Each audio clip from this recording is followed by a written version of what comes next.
국토연구원에서 조사 연구 결과가 나왔습니다. 결론이 뭐냐면 취득세, 재산세 높여도 집값은 잘 안 떨어진다고 합니다. 일정 부분 영향은 있는데 그런데 집값을 그러면 안정시켜 주려면은 어떻게 해야 되냐? 그 연구 결과가 나옵니다. 이게 사실 제 기억에는 지난 정부, 문재인 정부에서도 비슷한 연구가 있었고요. 결론도 비슷하게 나왔어요. 그래서 제가 아마 그때도 소개를 드렸었던 것 같은데, 연구 결과에 저는 좀 동의하는 편입니다. 어떤 내용인지 설명 드려볼게요. 자, 뭐, UPI 뉴스라는 언론사에서 가져왔고요. 유충현 기자님이 이제 23년 10월 31일, 10월의 마지막 밤이죠. 마지막 날에 이렇게 올려주셨습니다. 자, 봅시다. 양도세는 이제 서머리예요, 서머리. 양도세는 인상 1년 이후부터 거래 동결이 발생한다. 발생이겠죠. 그리고 종부세 오르면 2년 뒤에 전세 상승이 되더라. 그러니까 이걸 보면 어떻게 됩니까? 많은 그때 전문가분들이 지적하신 것처럼 보유세가 올라가면 그 높아진 보유세만큼 임차인한테 전가될 가능성이 높다라고 했었죠.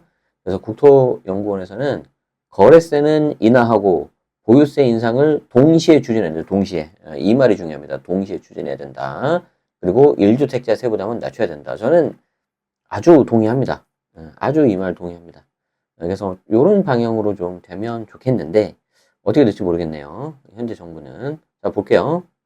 취득세나 재산세를 인상하더라도 집값에 미치는 영향이 크지 않다는 연구 결과가 나왔는데 부동산 관련 세금이 증가하면 매매 가격이 하락한다는 통념과 상반되는 분석이다. 그러니까 우리가 일반적으로 생각하면 세금을 부동산에다가 특히 주택에다가 세금을 아주 많이 매기면 그게 좀 떨어지지 않겠냐 집값이 그런 어떤 생각들을 뭐 가지실 수가 있잖아요. 근데 그거과는 좀 상반되는 분석이다. 근데 뭐 멀리 우리가 찾지 않아도 알 수 있습니다. 과거 이전 정부에서 무려 거의 한 30여 차례에 가까운 규제를 했음에도 불구하고 집값이 오히려 더 올랐죠. 자, 국토연구원은 31일 발표한 부동산 세제의 시장 영향력과 향후 정책 방향, 그러니까 부동산 세제의 시장 영향력과 향후 정책 방향 이렇게 검색창에다가 넣으시면은 아마 관련된 자료가 나오실 것 같아요. 그래서 이 보고서에서 보면은 취득세 인상은 단기적으로는 거래량을 줄인다. 하지만 가격 안정화 효과는 발견되지 않았다. 그럼 어떻게 되면 좋을까요? 연구원 결과처럼 취득세 중간은 취득세 인상은 좀 내리면 좋겠죠. 저도 가장 많이 기다리는 것 중에 하나입니다. 자, 그리고 그 다음에 재산세. 재산세 변화는 매매, 거래, 매매 가격, 전세 가격에 유의한 영향을 미치지 않았다. 그러니까 결론적으로 재산세를 이렇게 막 올린다고 해서 뭐 이렇게 바뀌거나 그러지 않았다는 건데 사실 재산세는 거의 건드린 게 없어요. 그래서 이제 이게 일부 자료입니다. 자료 중에 일부. 그래서 1인당 취득세 충격은 매매 거래량은 좀 올랐다가 뭐 그냥 뭐 변동적으로 내려가 버리고 매매 가격은 좀 이렇게 올라가고 전세 가격도 약간 좀 올라가는 건데 뭐 0.004니까 얼마나 의미가 있는지 모르겠어요. 1인당 재산세 충격은 거의 뭐 영향이 없는 것처럼 보이고요. 그렇죠? 1인당 종합 부동산세 충격은 재산세에 비하면 훨씬 더 많이 이렇게 좀 올라가죠. 그런데 사실 이 그래프가 야 이거 좀 조심해야 되겠다 이거 잘 보세요 여러분. 이게 좀 더 이상 확대가 안 돼서 그러긴 한데 지금 이거 재산세 보여요? 여기 이제 약간 굵은색이 0이고 여기가 이제 글씨 아마 여러분들 작아서 안 보이는데 1.5예요. 지금 요 간격이 요 간격 하나가 1.5인데 종부세 보세요. 종부세 보면은 여기 지금 간격이 그림상으로는 똑같잖아요. 근데 여기 숫자가 0이고 여기는 0.035 보여요. 그러니까 이거 잘못하면 좀 속기 좀 딱 좋은 건데. 자, 통계 가지고 장난을 치려면은 이렇게 하면 됩니다. 자, 여기서 이렇게 막 가버리는 거지.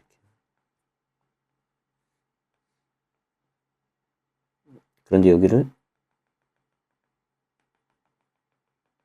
자, 변동되는 폭 이거는 똑같잖아요. 1번, 2번. 그쵸? 그래서 여기서부터 이렇게 변한 거지. 근데 이 두 번째 그래프에서는 이거의 절반밖에 안 올랐다고 해봐요. 그럼 이걸 딱 보면 야 이거 많이 올랐네. 근데 얘는 조금 올랐네 이렇게 생각할 수 있잖아요. 그런데 중요한 게 이 단위가 틀릴 수 있잖아요. 예를 들어서 이 단위가 여기서는 뭐 1에서 2로 간 거다. 근데 얘는 0.01에서 0.02로 간 거다. 이거 장난치기 딱 좋은 거거든요. 1만큼 올랐죠? 얘는 0.01의 절반이니까 0.005지. 근데 우리가 딱 시각적인 거에 약하기 때문에 얘는 뭐 이렇게 되고 얘도 이렇게 되니까 뭐 이렇게 큰 차이 안 나는 것 같아 보이는 거죠. 그럼 이제 여기서 이걸로 왜곡시키려면 어떻게 하면 되겠어요? 이거를 0.01, 얘는 0.02, 요걸 반대로 1, 2. 그럼 이거는 0.5가 오른 거죠? 이건 얼마 오른 거예요? 0.01이 오른 거죠. 지금 요게 딱 그래, 지금. 그래서 지금 단위가 다르기 때문에, 단위가 다르면 이걸 좀 그림을 좀 이렇게 분리해줘야 돼요. 같이 놔버리면 헷갈려, 이거. 그래서 이제 뭐 제가 보고서 원문은 안 봤지만, 원문은 좀 그런 게 좀 덜 할 거라고 봅니다. 자, 어쨌든 보겠습니다. 국토에는 부동산 세제별 인상 충격에 따른 시장 반응을 확인할 수 있는 1호 모형을 만든 다음에, 그러니까 이제 항상 연구라는 게 가설을 세우는 거죠. A를 하면 B가 될 거다. 가설을 세우고, 그게 이제 맞냐, 틀리냐, 이게 검증에 들어가는 겁니다. 여러분들도 부동산 투자 잘하고 싶으시면 이렇게 하면 돼요. 자, 내가 바라보이는 아파트가 있는데, 이 아파트 단지에 GTX-A가 들어서면 가격이 오를 것이다. 네, 가설. 아니다. 별로 가격이 오르지 않을 것이다. 가설. 그래서 이제 그게 맞는지 안 맞는지 검증을 해보는 거죠. 항상 가설, 검증, 가설, 검증. 이게 여러분들 인생에 있어서 굉장히 많이 도움이 될 겁니다. 자, 그래서 이제 이론 모형을 만들고 매매 가격, 매매 거래량, 전세 가격 등에 대한 영향을 분석해 봤는데 세금병 영향을 보면 자, 여기가 이제 핵심이죠. 취득세는 인상 3년 후부터 매매 가격이 상승하는 것으로 나타났다. 그러니까 이제 어떤 다른 요인은 제거를 했겠죠. 변수가 여러 가지가 들어가면 안 되니까. 그래서 다른 조건이 같다라고 하면은 취득세 같은 경우에는 3년 정도 지나니까 그게 매매 가격에 반영돼가지고 집값이 올라버리더라. 그래서 거래량은 줄었지만 시간이 지나면서 다시 늘어난다. 그러니까 뭐랄까 그냥 뭐 추정컨대 사람들이 처음에는 이제 취득세 8% 12%니까 뭐 너무 막 비싸서 안 하다가 시간이 지나니까 뭐 익숙해져 버린 약간 그런 거지 않을까 생각이 드네요. 전세 가격은 취득세 인상에 따른 유의미한 변화가 없었다. 뭐 그렇죠. 뭐 전세 임차니까 취득세가 어떻게 하든지 간에 큰 의미가 없을 것 같고요. 기존 이론 같은 경우에는 취득세 인상을 임대료 상승 원인으로 가정했는데 달리 실증적인 사례는 찾을 수 없었다. 그러니까 취득세까지 올리면 이것마저도 임차인한테 전가하지 않겠냐 그런 의견이 있었는데 막상 연구해보니까 꼭 그런 건 아니더라 라는 겁니다 지금. 자, 재산세는 시장에 미치는 영향이 가장 낮았다. 이거 굉장히 저는 공감이 되는 게 제가 이제 뭐 투자를 할 때, 거래할 때 취득세 처음에는 당연히 양도세를 따지죠. 제일 많이. 그리고 그 다음에는 이제 취득세 중과가 최근 들어서 이제 올라갔으니까 이제 취득세 중과를 따지는데 그리고 그 다음에 좀 따지면은 종부세 정도를 따졌던 것 같아요. 저도. 그런데 재산세는 저는 거의 신경 안 썼습니다. 딱 그러니까 이거 보니까 이해가 딱 돼요. 주택 거래와 매매 가격 모두 통계적으로 유의미한 영향이 관찰되지 않았는데 전세 가격도 마찬가지였다. 그래서 국토연구원 결과는 재산세는 그렇게 유의미한 영향을 미치는 요인이 아닌 것으로 판단된다. 자, 종부세. 종부세가 관심이죠. 5년의 시차를 두고 거래 증가 영향을 보이는데 매매 가격은 종부세 인상 이후 2년간 오르는 것으로 나타났다. 3년 이후에는 다행히 별다른 영향력이 발견되지 않았다. 특히 종부세는 전세 가격이 2년 이내 상승 영향이 있었다. 아까 재산세는 별 영향이 없었는데 종부세에는 전세 가격에 영향이 있었네. 그러니까 보유세 같은 경우에는 임차인한테 전가되는 게 좀 많다는 거죠. 그래서 여기 나오죠. 이는 종부세 중과, 그러니까 그냥 종부세가 아니라 지난 정부에서 엄청 중과를 했잖아요. 지금도 중과 남아있어요. 종부세 중과에 따른 세부담이 임대료 상승을 통해서 전세 임차인에게 전가되는 걸 보여준다고 국토위는 설명했다. 의미 있는 좀 결과가 나온 게 아닌가 생각이 듭니다. 개인적으로. 자, 그리고 세율 인상 효과가 시장에 가장 선명하게 반영되는 것은 양도소득세였다. 그렇죠. 여러분들도 이제 아시겠지만 처음에 취득세라는 걸 내고 가지고 있으면 보유세를 내고 그 다음에 이제 마지막에 이제 팔면 양도 차익이 생기면 양도소득세를 내는데 가장 민감한 게 이 양도소득세인 거죠. 여러분들도 아마 다 느끼실 거예요. 거래해보신 분들은. 자, 매매 거래량 면에서는 1년 이후부터 거래량을 지속적으로 감소시켜서 동결 효과를 만드는 것으로 확인됐고 그래서 특히 지난 정부 양도세 중과 같은 경우에는 정말 거래되기 힘들었죠. 저도 그냥 다 걷어버렸죠. 매매 가격에도 인상 3년 후부터 영향력이 있었다. 전세 가격은 양도소득세 인상 후 시차를 두고 상승했는데 3년이 지난 시점에서 갑자기 뚝 떨어지는 구간이 관찰됐다.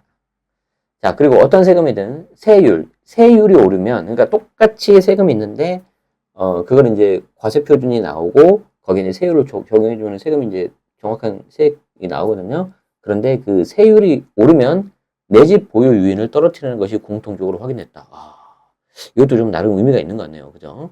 특히 취득세를 인상했을 때 자가점유에서 이탈한 가구가 가장 많았다. 그러면 지금 취득세 중과를 지금 지난 정부에서 12%가 늘렸잖아요. 그러면 이제 뭐 의도를 했건 안 했건 결과적으로는 이 취득세 중과로 인해서 자가 점유 이탈하는 가구가 좀 많아졌겠다라고 유추해 볼 수 있겠네요. 그렇죠? 그 다음으로 양도세, 재산세, 종부세 순이었다. 오, 양도세 다음에 재산세다. 종부세가 아니고 이거 약간 좀 특이하네.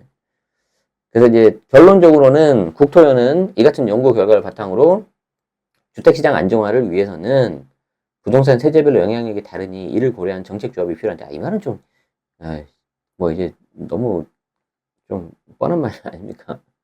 당연히 뭐 각자 특징이 다르니까 거기에 맞게끔 조합하고 종합적으로 고려했는데 이거는 누구나 할 수 있는 얘기인데, 구체적으로는 그렇죠.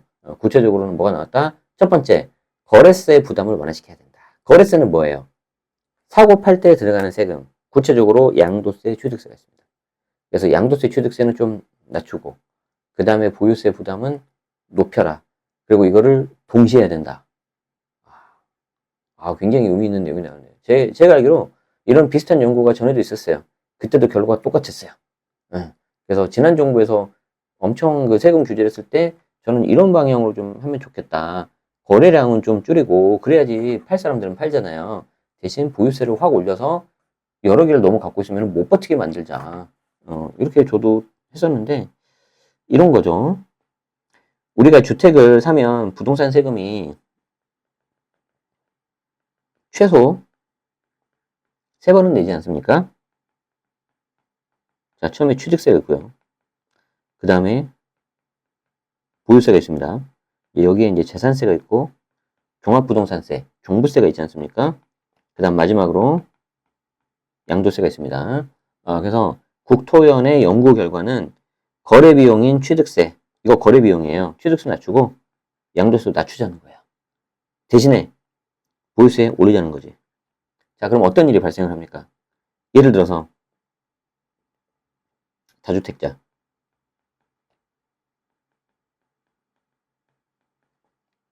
보유세가 너무 많이 올라가죠. 어떻게 해요? 팔아야지. 처분해야죠. 매각해야죠. 근데 매각을 할 때, 이 거래 비용이 좀 적당하게 낮으니까, 그냥 이번에 내가 팔자. 팔고 나오자. 그럼 어떻게 돼요? 시장에 매물이 나오겠죠. 그럼 또 이거를 누가 좋은 가격에 살 수도 있겠죠. 취득세가 적당하게 거래 비용이 많이 안 드니까. 그리고 버틸 수 있는 사람만 보유세 많이 내고 가져가라는 거죠. 그럼 사람들이 어떻게 되겠어요? 중장기적으로는 적당하게 한 채 정도 내 집 마련, 아니면 한 2채 정도 이런 식으로 되겠죠. 그리고 이제 3주택 이상 정말 다주택자들은 보유세가 많기 때문에 여기에 대해서 어쩔 수 없이 임대주택으로 등록을 해야 되지 않을까. 임대주택으로 등록을 하면은 이때 이제 엄청나게 과태료라든가 공적 의무사항이 엄청 많아요.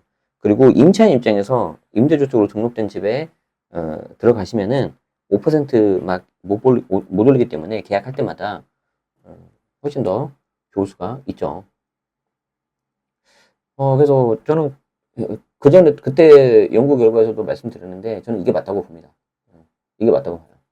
자, 하나 또 있습니다.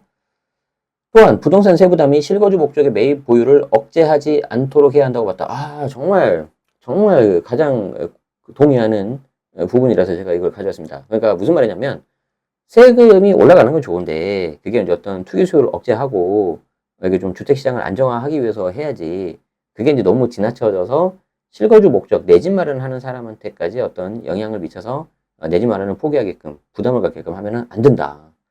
정말 이거는 저는 맞다고 봅니다. 그래서 박진백 국토위원 부연구위원은 시장 안정화를 도모하려면 1세대 1주택 실거주에 대한 세부담 완화 정책이 필요하다는 게 더 이렇게 좀 해줘야 된다, 이런 게 있고, 임대사업자의 운영비용을 낮춰 임대주택 공급비용은 높이되, 그러니까 임대사업자의 운영비용, 그러니까 무슨 말이냐면 보유세가 너무 부담되거나 세금이 부담되면은 차라리 임대사업자 등록을 하라는 거예요. 그래서 국가를 대상으로 해가지고 제대로 신고하고 관리를 제대로 받으라는 거죠. 그게 낫지 않습니까? 그런데 주택임대사업자 하시는 분들 아시죠? 얼마나 그게 그러려고 했는데 뒤통수 맞은 건지. 저도 지금 맞은 사람 중에 한 명이고 잘 알아요, 저는. 그래서 임대주택 공급 유인은 높이되 세부담이 임차인에게 전가되지 않도록 하는 윈윈 전략을 찾아야 된다. 근데 사실 이거는 말은 이게 좀 좋은 말인데요. 이 세부담이 임차인에게 전가 안 된다, 안 가도록 하는 이 윈윈 전략을 찾는 건 정말 어려울 겁니다. 이거는 우리 이미 재정학에서 이론으로도 다 이렇게 검증이 가능한 것들이었어요. 뭐 대학생들 배우는 재정학에 이거 다 그림으로 하고 검증할 수 있고 다 모형들이 다 있어요. 그게 이제 세무사 1차원 시험이 있거든요. 그래서 저도 이제 공부해서 아는데 쉽지는 않다는 거죠. 그렇지만 이제 계속해서 이제 그거를 모형을 만들고 적용을 시켜봐야 되겠죠. 자, 그래서 아마 이런 연구는 계속해서 나올 거고 이런 부분이 이제 뭐 정책이 어느 정도 반영이 될지는 좀 더 두고 봐야 되겠지만 여기 보시면 이 한 줄에 모든 핵심 내용이 다 있는 것 같습니다. 거래세는 좀 낮추고 보유세를 좀 올려라. 그러면 다주택자들은 자연스럽게 물건 팔 사람들은 팔고 좀 그렇게 될 겁니다. 그리고 대신 1주택자 세부담을 낮춰서 내 집만 하는 데 있어서 세부담이 걸림돌이 돼서는 안 된다. 요게 핵심이었습니다. 어떻게 될지, 좀 정책에 반영이 될지 그런 것들 좀 보시면서 한번 기다려 보도록 하죠. 네, 도움 되셨다면 좋아요, 구독 부탁드리겠습니다. 고맙습니다.